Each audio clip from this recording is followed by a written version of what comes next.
something highly ambitious and symbolic and representing the equality of all French and the chances for all citizens, while if they would have looked at it in a realistic, empirical way, they would have seen that the whole thing was falling apart. So a lot of conservative critics saw the high-rises and the public housing as the riots as a sign that this whole welfare state idea has gone much too far, and that we have to go back to a more individual society with individual freedom and individual responsibility.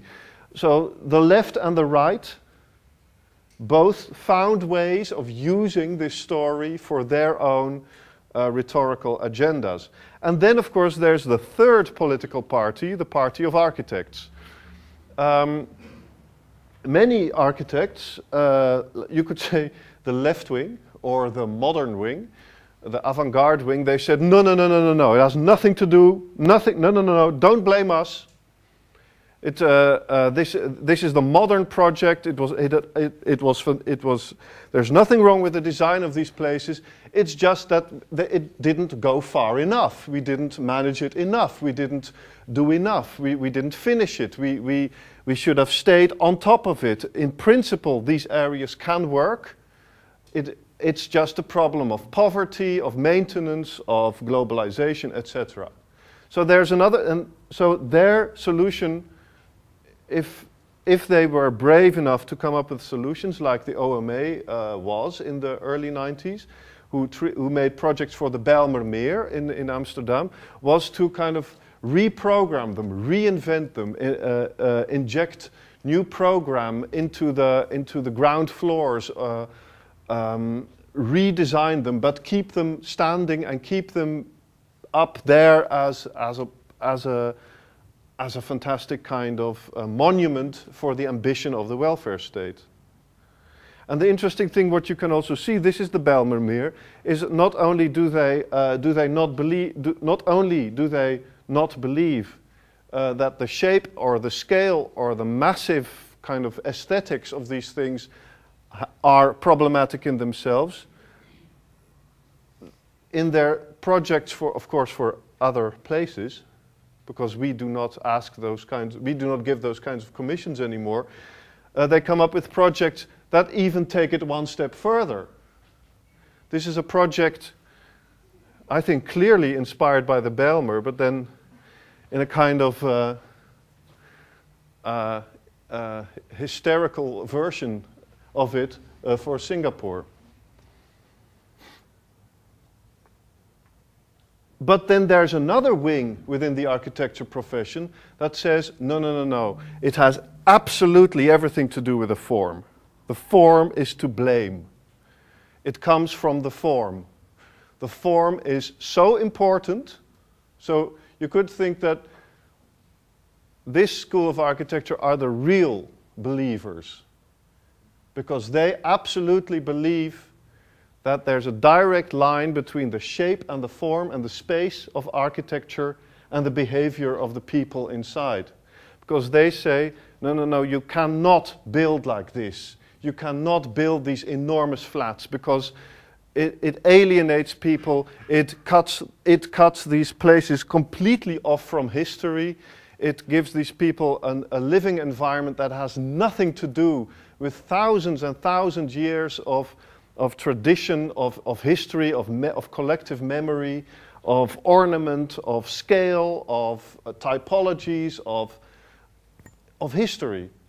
So we have to reconnect with this very long-standing tradition of building towns. So this is, for example, a new urbanist project in the United States.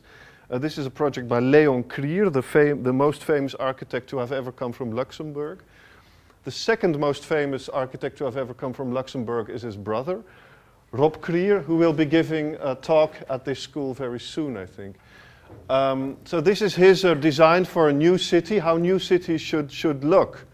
So why should every city prove that it is living that it is from the 21st century?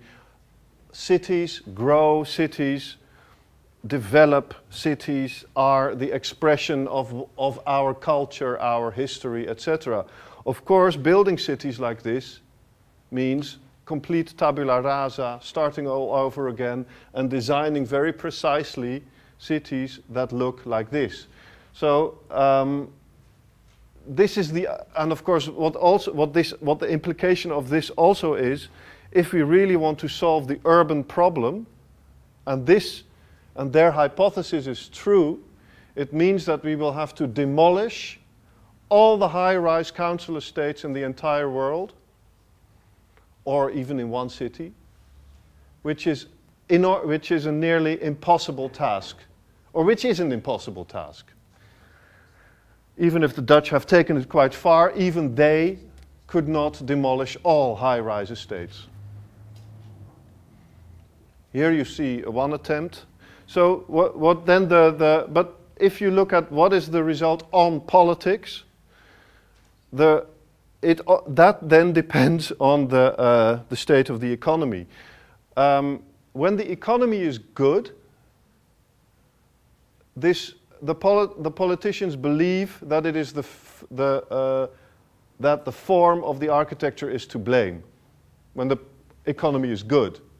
Because when the economy is good, they can deliver on that promise. They can demolish high-rise estates, and they can bring in the suburban housing instead of the high-rises. When the economy is not good, they do not believe that the shape is to blame, because then they do not have the money to demolish them and to bring in the low-rise.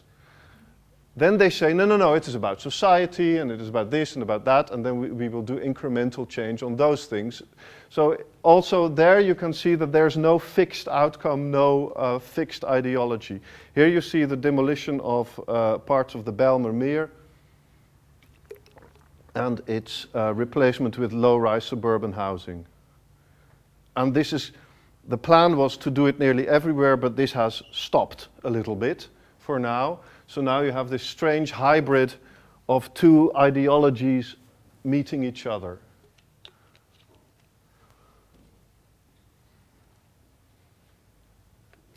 The Bijlmer, its beautiful cityscape. How do the inhabitants think about this? Now the inhabitants are, as you can imagine, also in their position on this very difficult question, not monolithic. For example, inhabitants of the Bijlmer, a lot of them were very much against the demolition, because they formed a strong community, or many strong communities. They also had the feeling that because they were black from Africa, from North Africa, from South America, from the West Indies, they also had the feeling that they were being pointed out as the problem. And that the whole project of demolishing the Bijlmer was about them, about getting them out and bringing in the suburbans, the suburbanites. So then they were against it, of course, because they felt as if they were the problem. But if you, for example, look at area like this is an interesting point. This is Robin Hood Gardens, and Robin Hood Gardens is a high-rise estate very near the center of London, and it is built by a couple of architects who have not built very much, but who are absolute folk or cult heroes for the architecture community. It's Peter and Alison Smithson. Especially in this school, the slightly older generation of teachers, they idolize Peter and Alison Smithson, and Peter and Alison Smithson have succeeded in building one high-rise council estate, and this high-rise council estate has, because maybe not even just because how it is shaped, because it's a completely normal high-rise, but then in a funny shape, with a funny garden. But the way that it stands there, the low budget with which it was constructed its isolation through an enormous highway that runs past it, an industrial area that it seems to stand in the middle of, has created a feeling with these people that they say, please release us, let us go. So the people here, or a very large portion of the people have said, yes, please demolish this and give us better housing. But an enormous part of the British architecture community, and then especially, funnily enough, people like Zaha Hadid, who has never shown even any knowledge that there are other people on this earth, all of a sudden shows herself to be an enormous protector of architectural heritage. Using all kinds she says, we cannot demolish this monument because this is a monument of the humanitarian in architecture, of the ideals of architecture. If we demolish this, we demolish ourselves, etc. An enormous pathetic story. And it is a very beautiful building, and it is an incredibly important building for the history of architecture, etc. But here you can see how in the discussions about this building, and then of course there's the council that wants to destroy it because they want to build expensive housing here because it's so close to London City Airport. So everybody who talks about what is the problem with, and there was a lot of violence and crime in this area, everybody who has an opinion has an agenda, and everyone who has an agenda with this building has his opinion completely shaped by his agenda.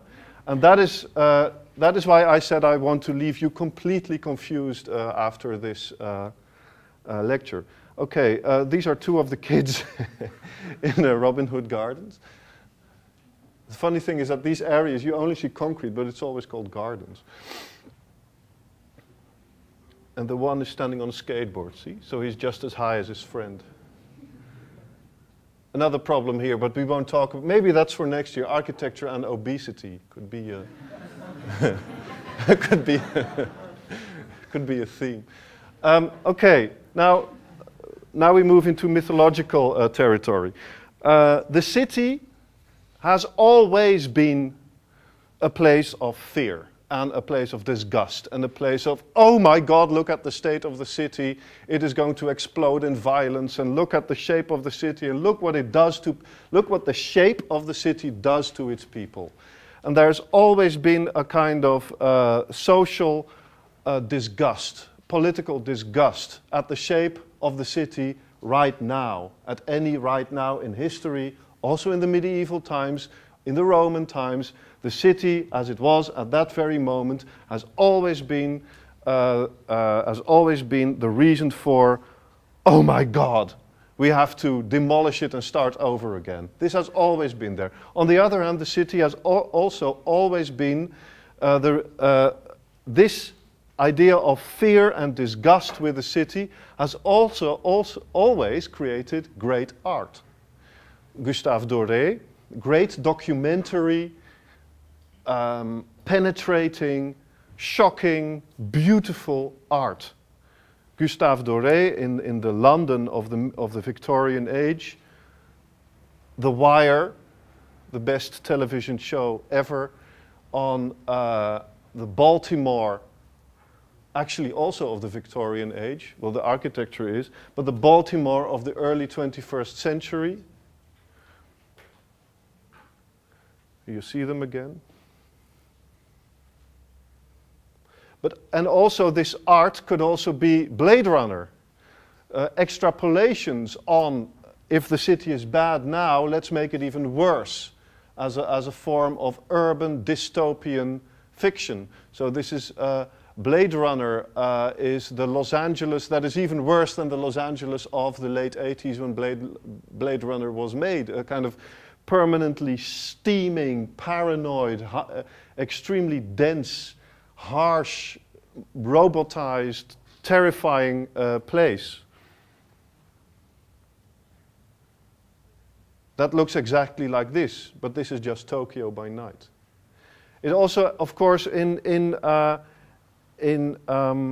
cartoons and science fiction, the city has always been as never, it's only in the most boring episodes of Star Trek that cities